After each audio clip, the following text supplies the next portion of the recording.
right. Well, welcome everyone. My name is Mary Beth Gassman, and I'm a professor at Rutgers University. And I also am honored to serve as the executive director of the Samuel DeWitt Proctor Institute for Leadership, Equity, and Justice. And we are very excited to be sponsoring this book talk. It is part of our yearly book series, which we love, and we try to engage with authors across a variety of topics. So be on the lookout for other webinars in this series. I'm really excited today to have with us Sarah Rodriguez, who is an associate professor at Virginia Tech University, and she's an award-winning author as well and scholar. And she's here to talk about her new book, which is Supporting Latina Students in Engineering and Computing.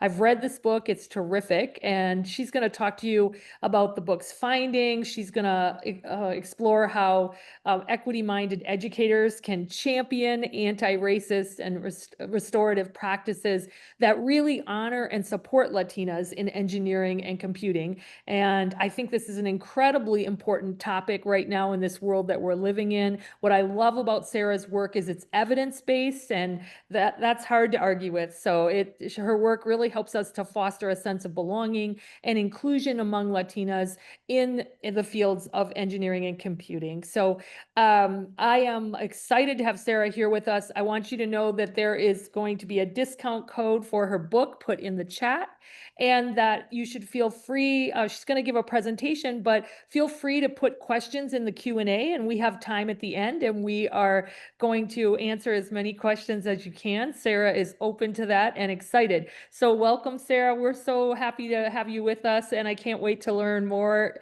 even more than from reading your book from you. So thank you. Thank you so much, Mary Beth. I really appreciate those kind words about the book. Super excited, everybody. Today is official launch day. I don't think I had shared that, but it's the official launch of the book. So I'm super excited to have everybody here as we go on this journey. So we'll go ahead and get right into talking about the book. So next slide. So an overview of what I will be talking about today. So first, I'm going to run you through the writing and how I got to this book. Then I'll talk about the purpose and the style of the book for those of you that will be purchasing it, hopefully. So then we'll talk about the findings of what was actually in the book, then the call to action, and then leaving with a few resources to round us off. Next slide.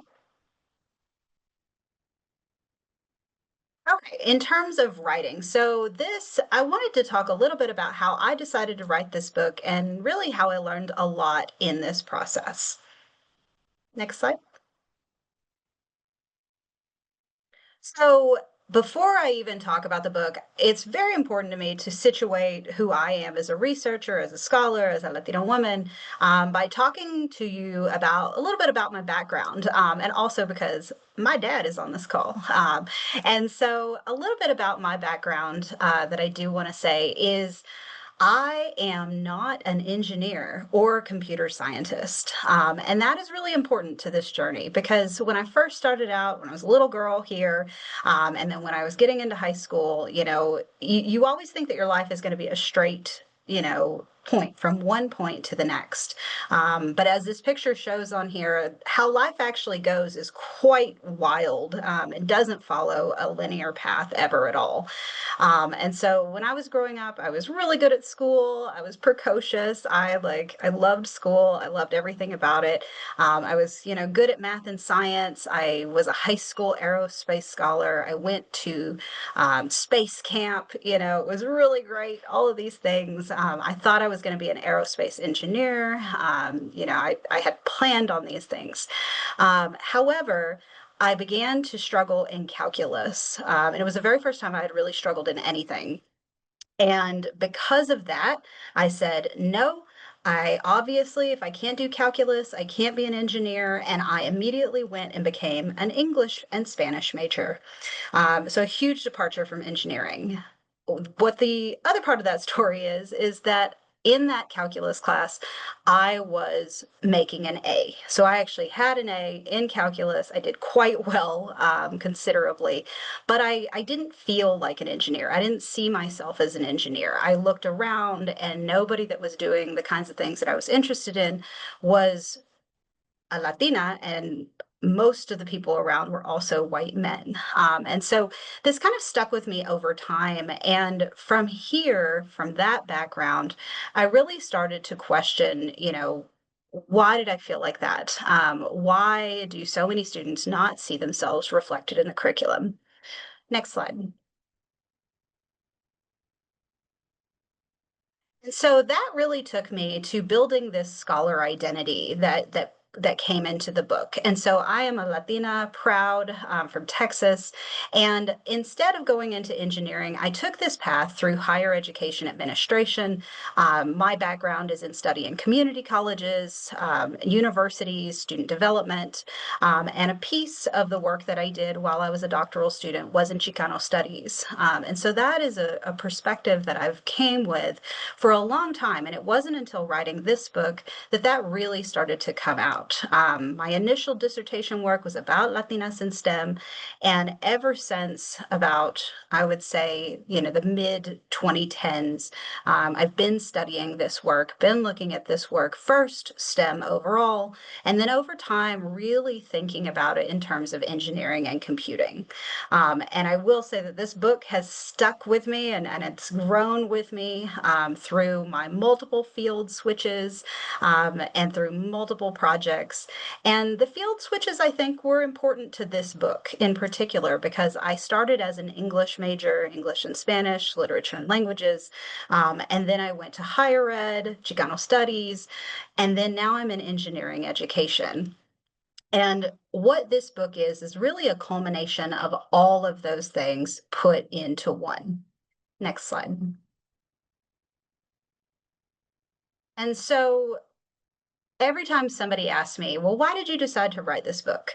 I go back to this quote from Gloria Anzaldúa, and it says, why am I compelled to write? Because the writing saves me from this complacency I fear, because I have no choice. And I am here with you all to say that this is the reason that I wrote this book. Mary Beth alluded to in these times, and I felt in these times that I have no choice but to write. It's what I love. It's what I have felt compelled to do. It is my ministry to the world. And that is why I wrote this book. So, next slide. So, how it got written. So I will say that a book doesn't happen overnight. And for any of you who have worked on a book project, are currently working on a book project, or even want to work on a book project, you know that it is the culmination of 10,000 moments that have happened. And a seed was planted, I would say, probably in 2019 for this book.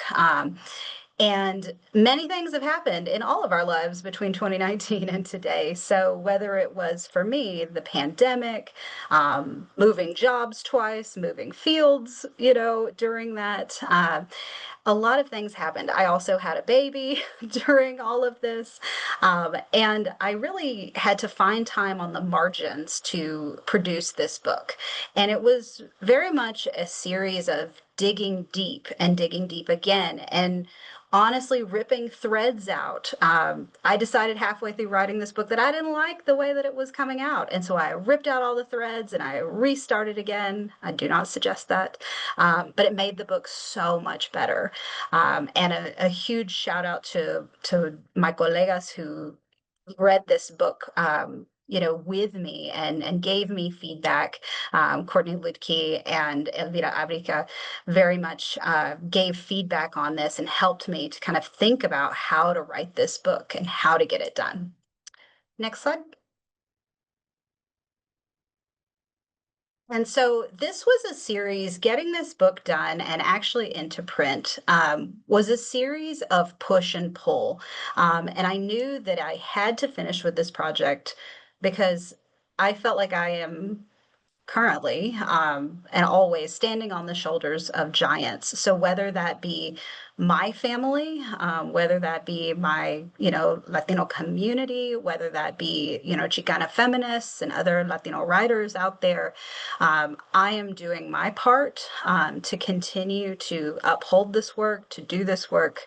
Again, I did feel like I had something to say, and I do feel like now, even more than ever, it's important to say it. Next slide. Okay, so what you're going to find in the book. So now I want to talk about purpose and style, and really what is going to be in this book. Next slide. So the impetus to write this book was that we knew a lot, I would say a significant amount about engineering and computing identity. Um, However, there continues to be this need for taking an intersectional approach. So not just that people have these multiple identities, but that there are interlocking oppressions such as sexism, racism, classism, all of these isms that interact with the experiences that Latina students have. And we don't have a lot of work that focuses on Latina students. It's absolutely growing. I will say there's been a lot of Latina, good energy in terms of the writing put out there. However, we still see that little of that work moves from research to practice. And so what I wanted to do with this book was very much move to a space of, okay, here's all the research that we know. We're going to talk about that at the beginning of the book, get you primed there. But the majority of this book is about actual practices. And I wanted it to be asset-based approach because so often we see that scholars, practitioners, the world tells Latina students that they're not enough, that they don't come with their own inherent assets, that their ways of knowing are not important.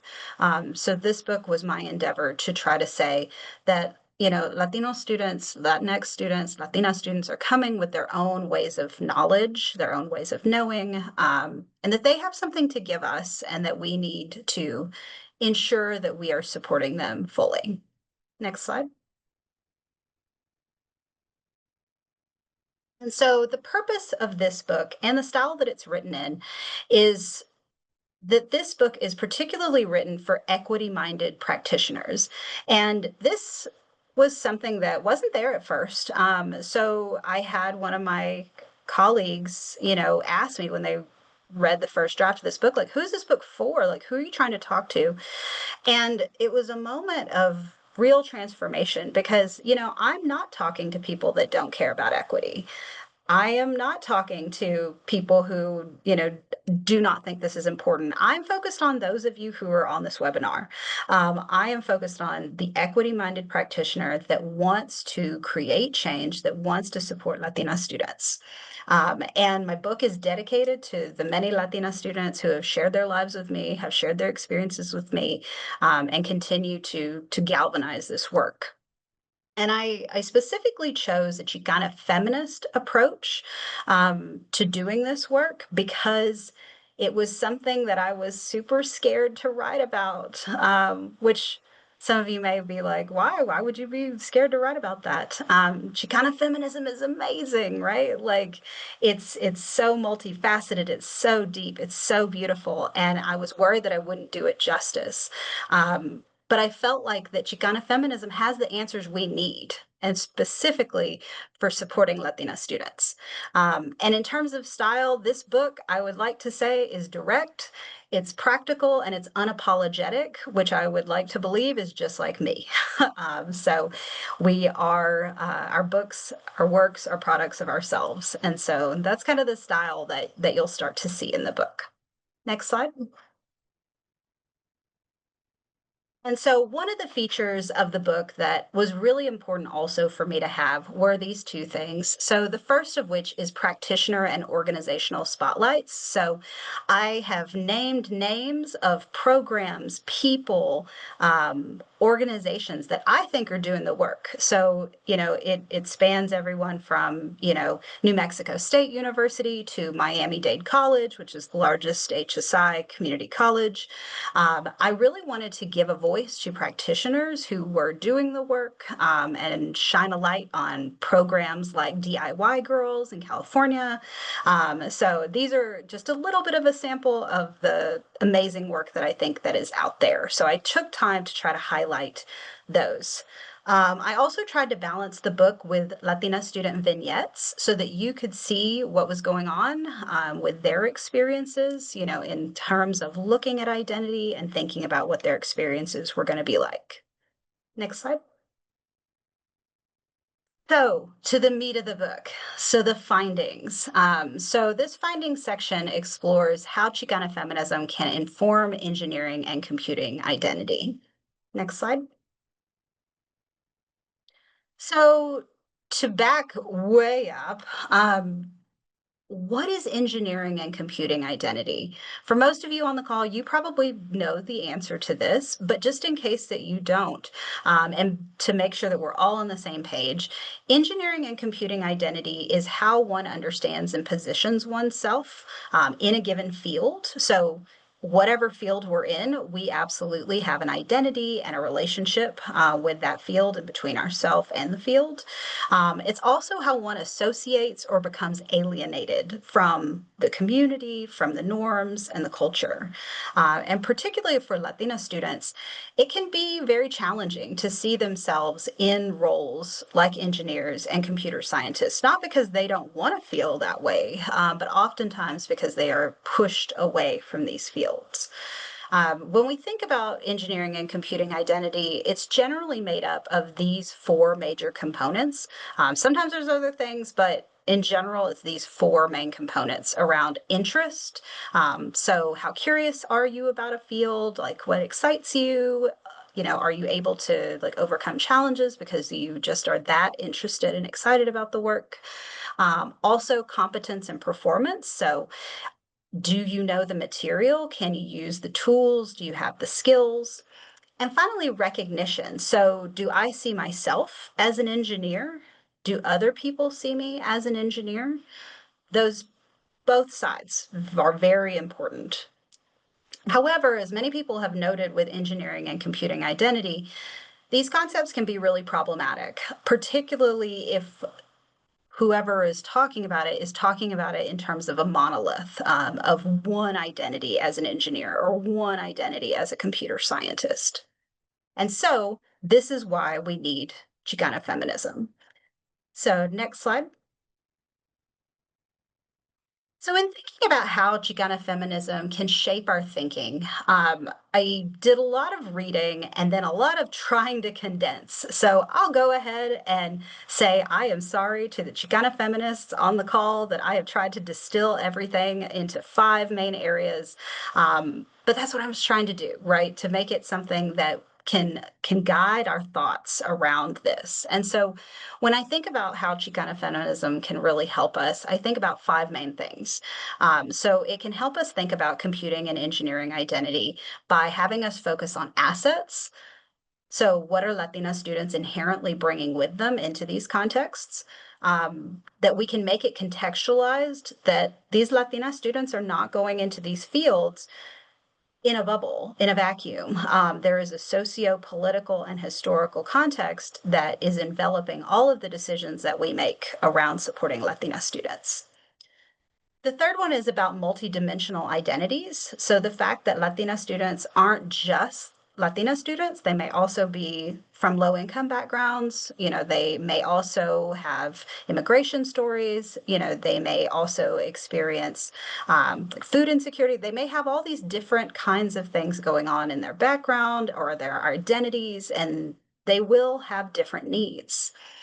Also, it's important to think about fluidity, and a dynamic process of engineering and computing identity, because we're always in flux. Our identities are always shifting, always changing as a result of how we are interacting with the world, also about how we're making sense of these given fields and what's going on in the fields, in real time. And the last principle that I think is important about Chicana feminism that can help us here is resistance. And not just resisting to resist, but moving towards this path of knowledge and resistance and knowing.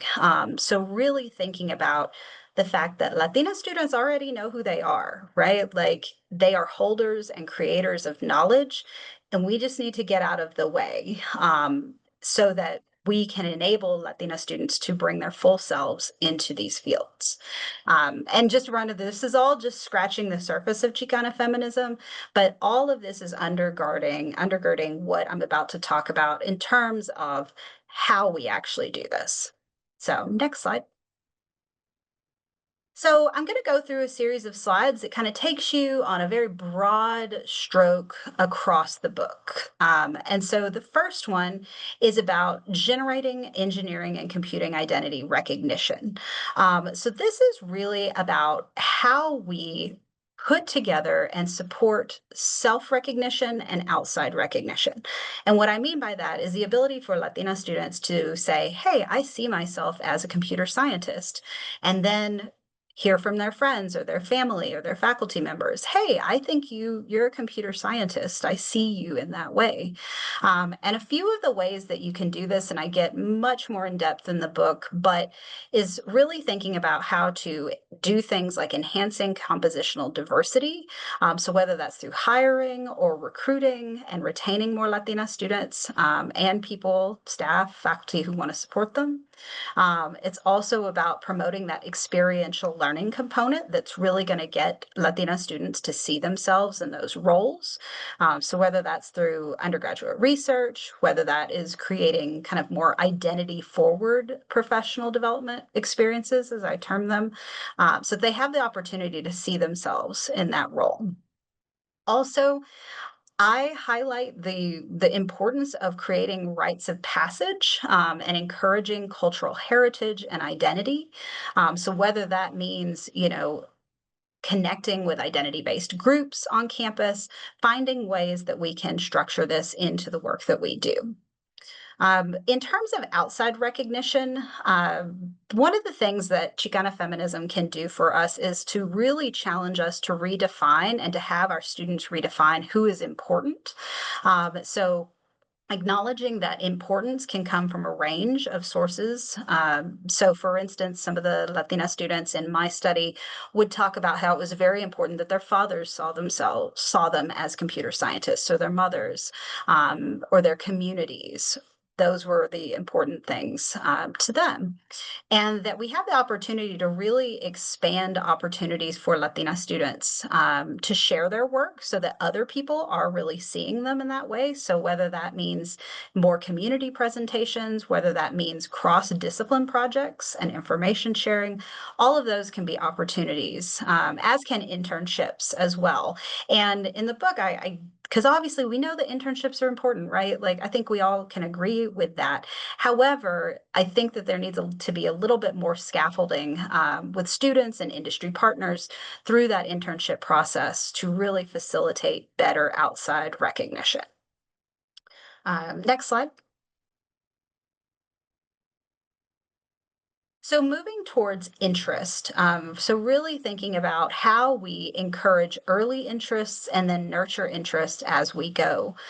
So I give a few different ways that people can do this, but really thinking about how we're shaping our course offerings to really focus on introductory engineering and computing courses.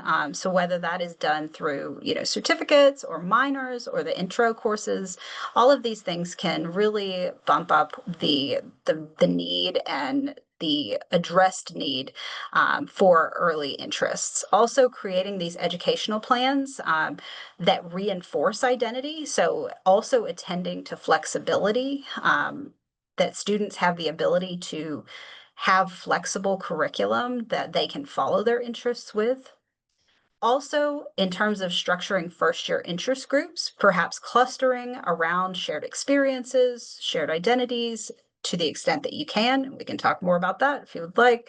Attending to, who you bring in to these first year, interest groups, or who you bring into the first year experience.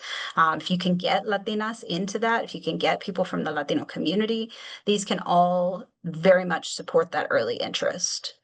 When thinking about nurturing interests, one of the things that I push for in the book is really thinking about where do you invest, right? And I know that it's hard to talk about investments when there's cutting budgets, but we do make decisions about how to invest. And so thinking about how we invest in our digital and physical spaces, how we get students to focus on their interests when we're thinking about goal setting, and honestly, how we can support students through travel funding. So if maybe there aren't a ton of Latino students at your institution, if there aren't Latina students for other Latina students to connect with, figuring out how you can send them to places like SHIP, the Society for Hispanic Professional Engineers, how you can send them to SACNAS, so that they can build that capacity with their group, with their gente. Okay, next slide. So this talks about building Latina student competence and performance in these fields. So with this, I really wanted to talk about, things that you can do in the classroom, but also that you can do in support services.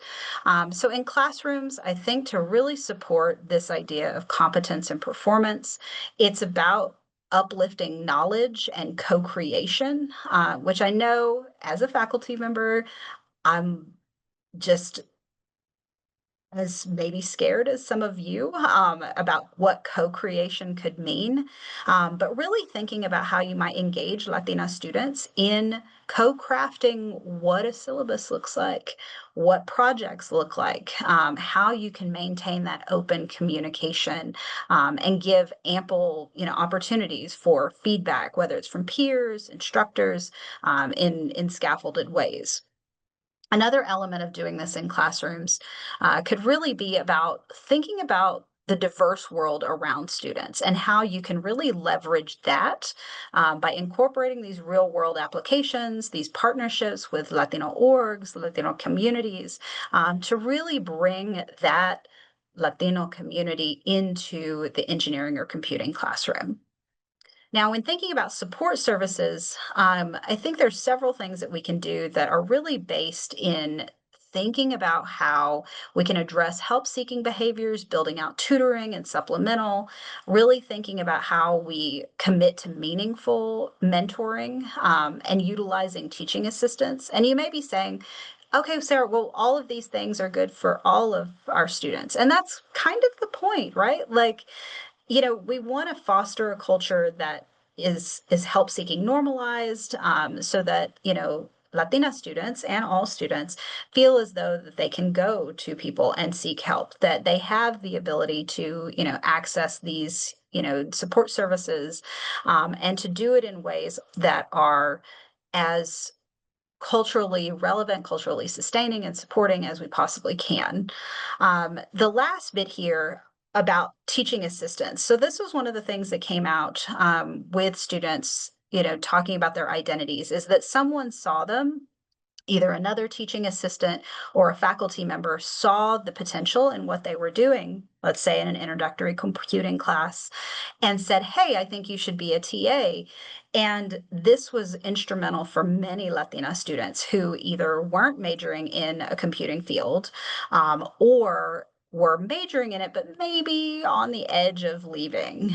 But it was that moment of recognition. It was that moment of, hey, I know my topics, I know my work, I can do the tools, I can do the work, that really helped them to sustain and remain in engineering and computing. Next slide. Okay. So this section of the book is about relationships, and this section of the book, it was by far the most important, I think, to be able to really think about what it means to infuse Chicana feminism into the work. So whether this is how we shape relationships in our own minds or how we actually interact with other groups. So for instance, this first box here is all about thinking about Latina students as complex individuals. And this is admittedly very difficult, but really training yourself to become an intersectional thinker who thinks about people as multifaceted, who thinks beyond the usual partners. So maybe you need to partner with someone that's in religious studies. Maybe you need to partner with someone who is, in the like food pantry area. Like you have to think very creatively about how you're going to make sure that Latina students are supported because they have these multiple identities and they are complex people. Also thinking about addressing the real problems. And this is something that's very difficult right now. I'm here to admit it. I'm here to say it. You can't relationship build unless you fundamentally have those difficult conversations and figure out what is actually the problem, allowing Latina students to share their information, allowing Latino communities to express, and really going through those steps so that you can align your relationship building, your challenges, and your strategies. And part of that is listening first, acting second, really thinking about intellectual humility in this and trusting the process. One of the things that was important to me in reading Chicana feminism and trying to bring it over into engineering and computing ed is just this idea of movement and the cause and trying to make sure that even when it's difficult, we're still moving through that process. We're responding to shifts, we're responding to issues when they come up, and doing it in ways that respect history and culture and Latino ways of knowing. The last thing here is, really just a push for if this is something that's interesting to you, if you really want to know more about how to, put Chicana feminism and, be a part of this kind of feminist and Chicano type movement, you really have to do some reading. Like, what was the Chicano movement? What is Chicana feminism? And really start to blur the lines between where we are, oftentimes as people, as part of the institution, and the Latino community. And finally, the last thing here about recognition and really respecting ways of knowing is just taking a moment every once in a while to ask ourselves, like, who are we asking Latina students to become when they come into these fields? Are we asking them to, take on certain values? Are we asking them to, think about their relationships? Are we perpetuating trauma in these spaces? And it's something that I always try to sit with when we say we're going to change something in the curriculum, or oh, this is a value we have. Like who are we actually asking them to become? And so really paying attention to that, and who these people are when we're making policy decisions, we're thinking about practices, really respects that way of knowing. Next slide. Okay, so what is the action here that we're trying to get at? And how can Chicana feminism give us hope, strength, and guidance, particularly in these times? Next slide. So I'm going to talk about resistance. um, and I will say that this part of the book was not actually in there when I started thinking about the book. Um, I, in general, have never been kind of, super like activist. Like, that's not really kind of what my jam has been through the years. Um, but somewhere about 2 years ago, I started to feel as though, like, this is a chapter that has to be written in this book. And I remember talking to another scholar, Nolan Cabrera, about my feelings about this. And he's like, you should just do it, just write it. And I did. And it was probably one of the most powerful chapters that I really, really leaned into during this process. And essentially, what I'm advocating for in this last chapter are a couple of things. So, four main strategies, that we need to think about for engineering and computing identity to really resist very specifically to white supremacy and other oppressions that exist. And so the first strategy is making space for reflections and consciousness building. So, Any opportunities that we can give Latina students to reflect on their experience, reflect on their ways of knowing, reflect on even the experience of becoming that happens every day, all day long in engineering and computing is going to make students, and if you do this for faculty and staff, and the book goes into that too, but it's going to make them and us better able to address the needs. The second strategy here is about making space for critical consciousness. And so this is all about like not only reflecting, not only being conscious, but really thinking about that critical approach. The third strategy is around confronting the whiteness in our engineering and computing identity efforts. And this may be one of the most difficult things I think to do because whiteness is undergirding so many things that we do without us knowing. So whether that is relating to competition, we love our competitions in engineering and computing. Whether this is about having to be objective or having a right answer all the time, all of these things are wrapped up in whiteness. So, really starting to question what we're actually doing in these fields that can potentially be very harmful to Latina students. And the final one is around transforming engineering and computing identity through spiritual activism. And before you tune out or say, I don't want to do this woo woo spiritual activism things, I will say that particularly in these moments where it seems very challenging, it is unclear what to do.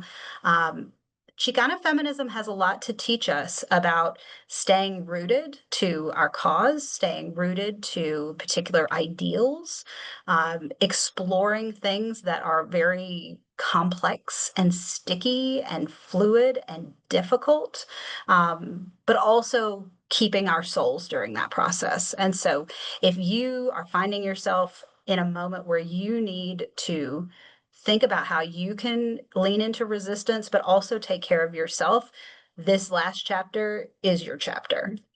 Okay, next slide. And to kind of just bring all of these ideas together at the end, all of the things that I've talked about in the book, in this presentation, it's all a multi-prong approach, right? No single thing is going to support Latina students in the way that you might need. Like you're going to have to pick and choose and tailor to what your Latina students need because every region, every city, every institution is going to have different needs. And it's not just on the backs of these Latina students and their communities. It's also on the backs of faculty, leaders, advising and support practitioners. It's about all of us, taking a step forward and saying that we're going to care about these particular issues. And we're going to do it in a way that is undergirded with thinking about people as complex individuals and moving forward. Next slide. So I love a good resource. So I always like to end with some resources. So the who, what, when, and where to go after we leave today. Next slide.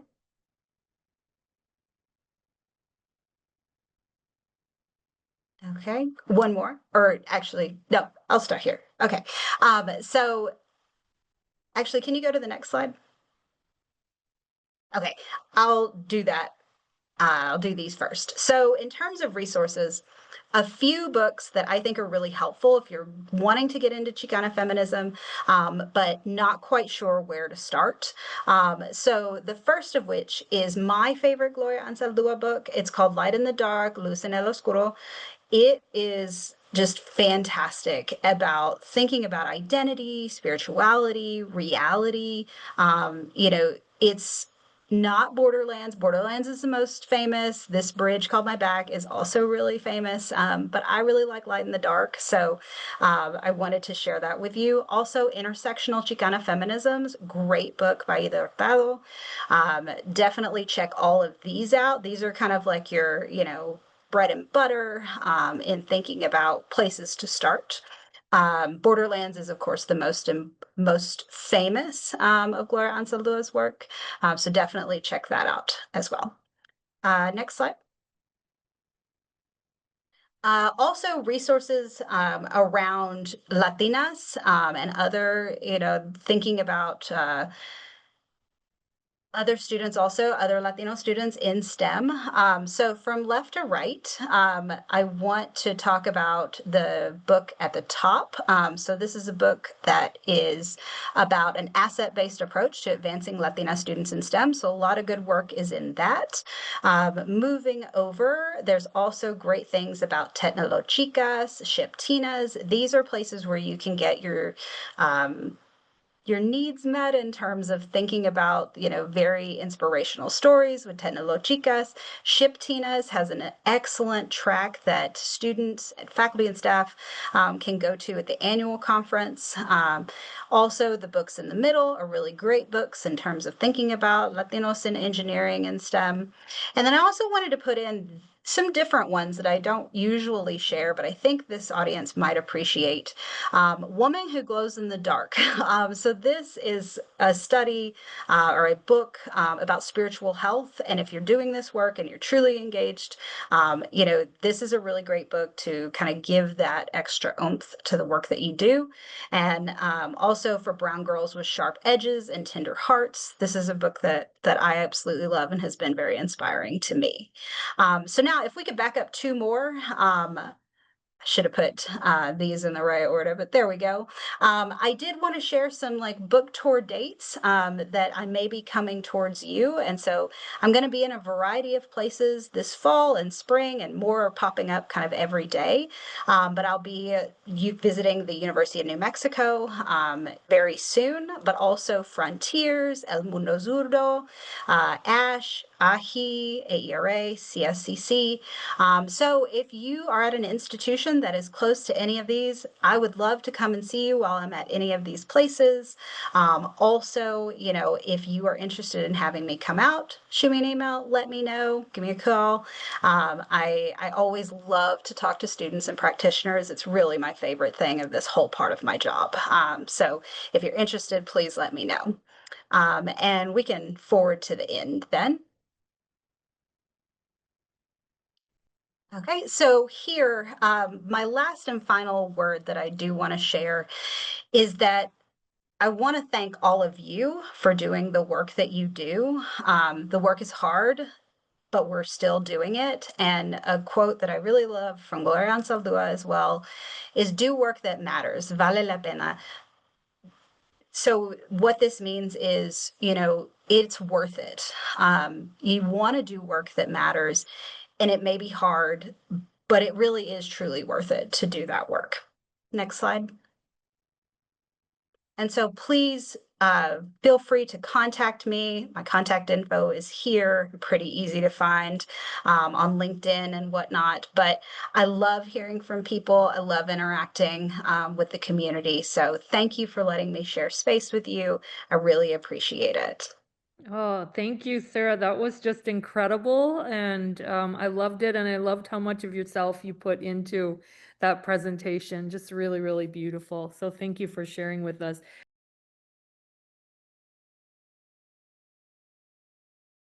So we do have some questions, and I invite you to put more questions in the Q&A. You can tell that Sarah is someone who just answers so authentically, and I appreciate that. Better or worse. I know, right? The first question I wanted to ask you, and this is actually my question, then I'll get to the ones in the chat, but in these days that we've been experiencing for the past, I guess it's about 8 months, I've had so many young scholars, and especially scholars of color, but scholars in general, saying, is my work valuable? Is my work worth it? Should I change the focus of my work? It is, what's going to happen to me? I've heard so many people say that. And I think you just demonstrated, yes, yes, yes, this work is so important. But could you speak to people who might be with us, who are younger scholars, who might be really afraid of just even doing this important work and how you persevere. I'm so glad you wrote that action, like pushback resilient story as well. So could you talk for a minute about that? Because I feel like people really need to hear it right now. Yeah, I mean, the first thing that always comes on my heart when I hear, I mean, my students ask me this too. Like everybody asks me this. So the first thing that always comes on my heart is the quote of like, they tried to bury us, but they didn't know that we were seeds. And I didn't really like identify with that quote often. Until now, I feel like. But what that means to me in this time and in this context is like, you know what? Like, you can try to bury this, you can bury it. You can try to bury it for 10 years, 20 years, 50 years. Like, you can do whatever. But, like, in the end, it's going to grow because the things that are important continue. And I think back to, what you read or what you watch about, like the deportations of the 20s or the Chicano movement. Like, I mean, the Latino community like has suffered a lot, like, and even before and way before that. I'm not a historian, so I'm good at like I that is not my jam. But to say that like there has been a sustained effort over time, both in the community but also like federally, statewide, like there has been a sustained trying to bury the Latino community in various ways. And this is one of those moments. And yes, it is a difficult moment. Yes, you can continue. Does it have to look different? Maybe. It might have to. So, for instance, like as somebody who's tenured in a R1 institution in a very, sustained college of engineering, there's different ways that I can move about the chessboard than you can if you're an early career scholar. And so my suggestion to early career scholars is to think about the like larger work that you want to do, right? Like if you really want to study Latino students in STEM fields, okay, cool. And maybe what you're going to have to do in order to do that work is maybe your whole big dissertation, let's say, maybe your dissertation has to be about AI workforce development. Sure, great. Okay, fine. Whatever. Put it at an HSI. Put it in the Rio Grande Valley. Put it, like for, everybody, but maybe you oversample. Maybe you go to SHIP every day. Maybe you interact with SHIP all the time. Maybe you go to SACNAS for your recruitment and you build a sample that you can use, even though you're talking about workforce AI development and all these things that are like, the priorities right now, you have something that you can hold and that you can have still be a part of you that you can still write on later. So I think that, the work just has to look a little bit different. But I mean, if you want to do this, like figure out a way to carve it out for yourself. Absolutely. Thank you for that. Well, we have lots of questions, so I hope you're ready. One question, lots of comments in here about loving your work, loving your presentation. Now you did talk a little bit about that you got some upcoming conferences, but one person wants to know how they can get a signed copy of your book. So I normally know the answer that I give to people on that, but what's your answer for getting, and then I'll get to these really serious questions. I want correct answer. But yeah, so please buy the book. Oh, this way. Please, yes, buy the book. Today is the first day. I will be hosting book signings at the various conferences. I've got to get those things up and out. But yes, you can get a signed copy at any of the conferences that I mentioned. Great, great, great, great. I'll just start asking, what is your perspective on addressing contemporary popular culture depictions of Latinx learners in STEM? How much of a factor is it for positive or negative perceptions? Yeah. So, okay, I see that. I was reading it. Oh, where'd it go? Oh, it's what's your Oh, perspective on addressing contemporary popular culture depictions of Latinx there it social is. system? Yeah. Okay. So my perspective. So in terms of contemporary pop culture depictions, so when I think about contemporary pop culture depictions, I think about like spare parts. I think of some of the new like astronaut things that are coming out. And so, I mean, my perspective is, I mean, popular culture does what popular culture does, right? Like there is some truth and then there is some glamorization, there is some good, there is some bad. And I think in general it's positive. Like I want my family to be able to see Latinas like doing STEM things. Latinx students in general doing STEM things. I think that all of it has to be with a grain of salt, right? Like that you can't, like anytime you see like pop cultural depictions, like I think the answer, the antidote to ones that are maybe a little bit more negative is that we have to be the ones putting the real people like at the universities, at the schools, like we have to make sure that what they're seeing on TV or movies or whatnot. And I'm thinking about kids maybe because I have a kid, but I think that the antidote to that is like making sure that we have real people, also being depicted at a normal, in their normal everyday lives. Thank you. Thank you. Okay, can you speak about the pedagogy in engineering education and how Chicana feminism informs that pedagogy? Yeah, I mean, I don't think it does right now, is the short answer. But I think of the way that it could. So in the ways that it could, the first person I would absolutely tell you to go read that I think is doing a lovely job of this is Ricardo Martinez. So that would be my first suggestion. But I think that, like, in terms of what it can do specifically for pedagogy, is like give you small pieces for how to scaffold in better ways. I think what it also can do, there's a whole section of the book where I just talk about classrooms and talk about like how you can like weave in identity things, and if you're worried about like doing that in this like political climate, term it place-based. Like do whatever you've got to do. Like it can be place-based approaches like to pedagogy, like where you just happen to place base in a place full of Latino student or full of Latinos. So I think in terms of pedagogy, it can be really helpful for thinking about like how you do teamwork, how you structure assignments.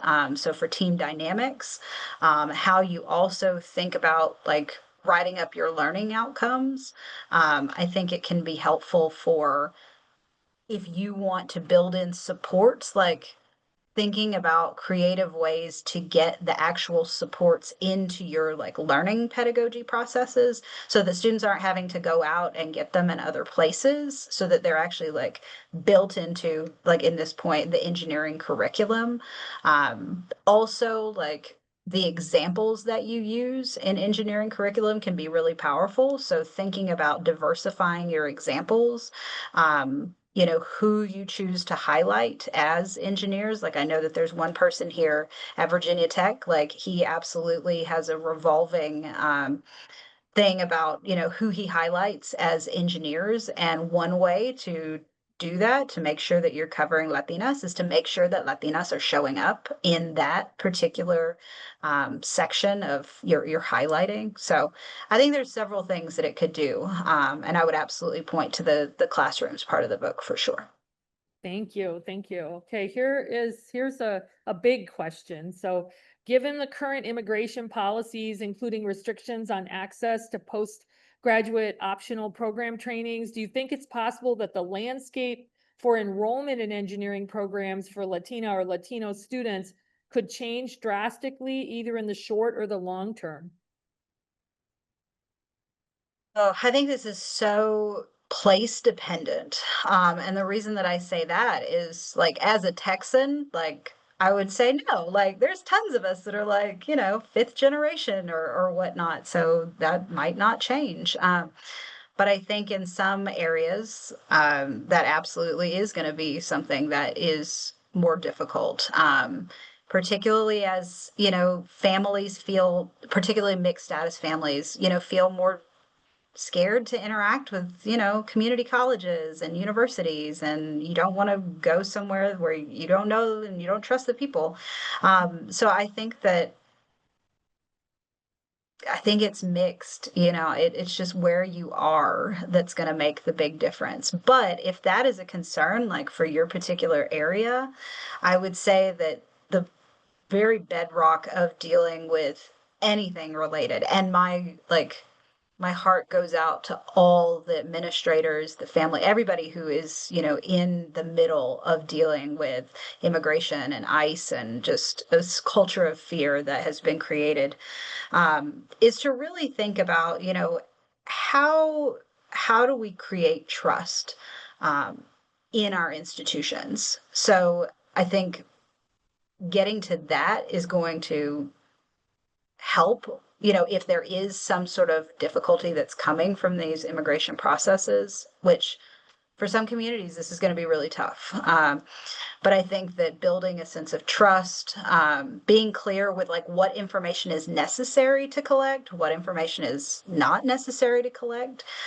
So for, to think about, bringing in Latino engineering students, if you don't need to collect certain information about them, about their families, their immigration status, like don't, because if you don't have to collect it, then don't collect it. You have some options sometimes, not all the time, I get it, but sometimes you do. Thank you. Thank you for that answer. So the last question we have is another great compliment for you. It says, I'm curious why Facebook Groups doesn't have a Chicanas in engineering group so that undergrads across the US have a place to voice their desires and concerns for the future. Maybe that's a request to start one. That's what I hear. That's what I hear. And I would also say, like, so yes, there should absolutely be 1000% more of that. And there is a really fabulous, like, Ship Tina's group that exists for Latinas in engineering, that is through, like, Ship Maine, Ship National. And that would be my suggestion, is to, like, connect with Ship National for sure. All right. Well, first of all, I want to say thank you so much, Sarah. This was fabulous, really, really wonderful. And I hope that folks will order the book. And remember to look in the chat. There is a code to get a discount. Congratulations on the launch of your book. Really, really excited. Thank you to all the attendees. And as always, I want to thank our staff at the Proctor Institute because they really make things happen. And we will be sending out this recording to everyone so that you can enjoy it and I don't know, maybe even use it in classes or whatever you want to do. It'd be great to assign the book and also show this video of you talking about it. So thanks to everyone. Thank you, Sarah, so much. We really appreciate you.